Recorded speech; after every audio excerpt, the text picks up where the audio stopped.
दोस्तों कुछ लोगों ने कमेंट करके पूछा है कि देव भाई ये बुर्किना फासो के युवा राष्ट्रपति इब्राहिम ट्रोरे जो हैं उनकी एजुकेशन क्या है, वो कहाँ तक पढ़े लिखे हैं, साथ ही वो सेना में भर्ती कब हुए और सेना के जवान से वो राष्ट्रपति कैसे बन गए, एक वीडियो में जरूर बताइएगा। तो चलो आज के वीडियो में बिल्कुल शॉर्ट तरीके से आपको बता देता हूँ और उनका जन्म कहाँ हुआ ये भी आपको जानकारी दे देता हूं। तो इब्राहिम ट्रोरे का जन्म 14 मार्च 1988 को बुर्किना फासो के बोंडोकुई में हुआ था।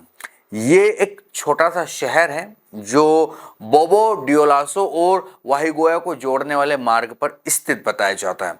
उनकी जो प्रारंभिक शिक्षा है वो बोंडोकुई में हुई और फिर उन्होंने बोबो डियोलासो, जो कि बुर्किना फासो का दूसरा सबसे बड़ा शहर है, उसमें हाई स्कूल की उनकी पढ़ाई पूरी हुई।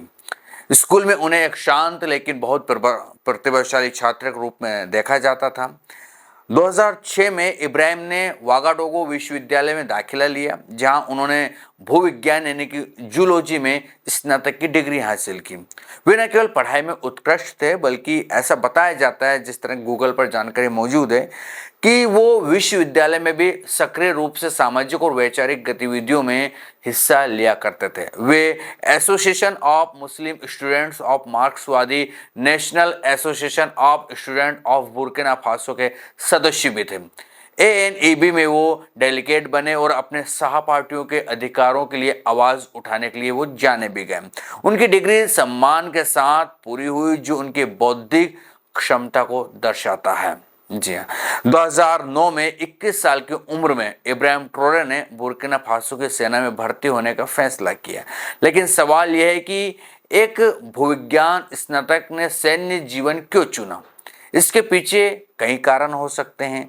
उस समय बुर्किना फासो में जिहादी उग्रवाद और असुरक्षा बढ़ी हुई थी। ट्रोरे ने देश की सुरक्षा चुनौतियों को देखते हुए एक सैनिक के रूप में योगदान देने का निर्णय लिया। उन्होंने जॉर्जेस नमोआनो मिलिट्री अकादमी में प्रशिक्षण लिया और 2012 में सेकंड लेफ्टिनेंट के रूप में स्नातक हुए। उसके बाद उन्हें मोरक्को में एंटी एयरक्राफ्ट प्रशिक्षण के लिए भेजा गया। 2014 में उन्हें लेफ्टिनेंट के पद पर पदोन्नति मिली और वे उत्तरी बुर्किना फासो के काया में एक इन्फेंट्री यूनिट में तैनात हुए। 2018 में उन्होंने माली में संयुक्त राष्ट्र मिशन में भी बड़ा हिस्सा लिया, जहां उनकी बहादुरी की प्रशंसा हुई। ट्रोरे की सेना में भर्ती के पीछे उनकी देशभक्ति और सामाजिक बदलाव की इच्छा थी। विश्वविद्यालय के दिनों में उनकी मार्क्सवादी विचारधारा और छात्रों के अधिकारों के लिए संघर्ष ने उन्हें एक नेता बनाया, जो देश की समस्याओं को हल करने के लिए सक्रिय भूमिका निभाना चाहता है। सेना में शामिल होने के बाद वो सीधे तौर पर देश की सुरक्षा और संप्रभुता की रक्षा करना चाहते थे। 2020 में ट्रोरे को कैप्टन के पद पर पदोन्नति मिली। उन्होंने जो उत्तरी बुर्किना फासो में जिहादी विद्रोहियों के खिलाफ कई अभियानों में हिस्सा लिया, लेकिन सैनिकों के बीच उपकरणों की कमी और भ्रष्टाचार को देखकर वे निराश उठे। ये निराशा ही थी जिसने उन्हें 2022 में सैन्य विद्रोह का नेतृत्व करने के लिए प्रेरित किया, जिसके बाद वे बुर्किना फासो के अंतरिम राष्ट्रपति बने। तो ये उनका बिल्कुल शॉर्ट में मैंने आपको बता दिया किस तरह से उनकी एजुकेशन हुई है। पढ़े लिखे अच्छे खासे हैं, भूविज्ञान में यानी कि जूलॉजी में वो ग्रेजुएट है। उसके बाद उन्होंने सेना में किस किस तरह से पदोन्नति पाई ये भी आपको पता ही है।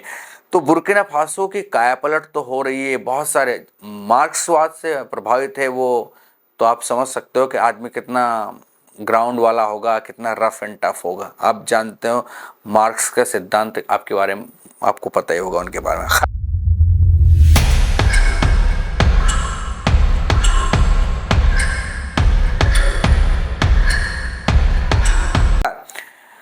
ये बुर्किना फासो के राष्ट्रपति की बात होगी। अब एक और खबर आपको बता देता हूँ, ये बड़ी हैरान कर देने वाली बात है और मुझे कमेंट बताइएगा करके कि क्या ऐसा हमारे देश में पॉसिबल है। तो क्यूबा की श्रम मंत्री मार्ता एलेना फेतो कैब्रेरा को भिखारियों पर बयान देने की वजह से इस्तीफा देना पड़ गया है। कैब्रेरा ने सोमवार को संसद में कहा था कि क्यूबा में भिखारी जैसी कोई चीज नहीं है, लोग सिर्फ गरीब होने का दिखावा करते हैं। बस इतनी सी बात कही थी। जब मंत्री ने ऐसी बातें कही तो लोग नाराज हो गए। लोगों को लगा कि सरकार उनके दर्द और हालात को नहीं समझ रही है। क्यूबा के राष्ट्रपति मिगुएल डियाज कैनेल ने भी संसद में बिना मंत्री का नाम लिए उनकी आलोचना की थी और जमकर आलोचना की। उन्होंने कहा कि सरकार को संवेदनशील और जनता से जुड़ा हुआ होना चाहिए, हकीकत से अंधा नहीं होना चाहिए। राष्ट्रपति की आलोचना के तुरंत बाद कैब्रेरा ने इस्तीफा दे दिया, जिसे पार्टी ने स्वीकार भी कर लिया।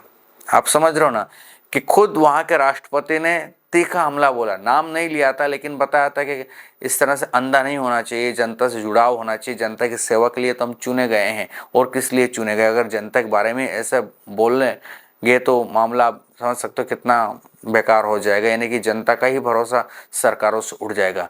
फिर मंत्री को लगा कि अब तो फंस गए हैं और हमारा बयान भी बड़ा बेहुदा है, चलो अब इस्तीफा दे दो, इसी में भलाई। और पार्टी ने कोई ना नकुर नहीं की, कह दिया बहुत बढ़िया। पार्टी तो इसी बात का वेट कर रही थी कि इस्तीफा हो जाए तो बढ़िया है। ये दूसरे देश की बात है, समझ रहे आप। उसके बाद एक और मैं आपको घटना बता देता हूँ। ये बात 2022 की है। मैटरनिटी वार्ड में जगह न मिलने की वजह से एक गर्भवती भारतीय पर्यटक की मौत के बाद, ये शायद पुर्तगाल का मामला है, पुर्तगाल की जो स्वास्थ्य मंत्री थी मार्टा टेमिडो ने अपने पद से इस्तीफा दे दिया था। बताया गया था कि 34 वर्षीय महिला की एक अस्पताल से दूसरे अस्पताल ले जाते समय कार्डियक अरेस्ट के कारण मौत हो गई थी। हालांकि स्वास्थ्य मंत्री के इस्तीफे के पीछे अकेली यही मामला कारण नहीं बना। बीते कुछ महीनों से आलोचक पुर्तगाल में प्रसव कराने वाले अस्पतालों में काम करने वालों की भारी कमी का आरोप लगाते रहते थे। डॉक्टर मार्टा टिमेडो वर्ष 2018 में स्वास्थ्य मंत्री थी और पुर्तगाल को कोरोना महामारी से उबारने का श्रेय उन्हें जाता है। पुर्तगाल की समाचार एजेंसी लूसा के अनुसार प्रधानमंत्री एंटोनियो कोस्टा ने कहा था कि महिला की मौत डॉक्टर टेमिडो के इस्तीफे की आखिरी वजह साबित हुई है। एक अन्य बयान में पुर्तगाल के प्रधानमंत्री एंटोनियो कोस्टा ने कहा था कि उन्होंने स्वास्थ्य मंत्री का इस्तीफा स्वीकार कर लिया है और प्रधानमंत्री टेमिडो को उनके बेहतरीन काम के लिए शुक्रिया भी कहा था। जी हाँ, यानी कि छोटी छोटी बातें जब हो जाती है ना, या कुछ आरोप लग जाते हैं, या जनता को सवाल खड़ा करना शुरू कर देती है, या मिस्टेक हो जाती है छोटी मोटी, विदेशों में तुरंत इस्तीफे हो जाते हैं। ये तो मैंने आपको दो छोटे छोटे उदाहरण बताए कई सारी जगहों पर। और कुछ देश ऐसे भी है जहाँ पर कुछ नहीं होता है, भले कुछ भी हो जाए, वहाँ की जनता का हश्र कुछ भी हो जाए, देश का हश्र कुछ भी हो जाए, कितनी बड़ी घटनाएं घट जाए, वहाँ इस्तीफे नहीं होते हैं। लेकिन कुछ ऐसे भी देश हैं जहाँ बिल्कुल इतनी सी बात पर फट से इस्तीफे हो जाते हैं। समझ रहे हो आप? क्या समझे कमेंट में बताइएगा अगर आप समझ गए होंगे तो। ये था वीडियो, कैसा लगा ये भी बताइए। जानकारी ठीक ठाक लगे तो चैनल को सब्सक्राइब कीजिए, वीडियो को लाइक कीजिए और शेयर करना ना भूलिएगा। फिर मिलेंगे किसी दूसरे वीडियो में, तब तक के लिए आपके दोस्तों को दीजिए इजाजत। नमस्कार।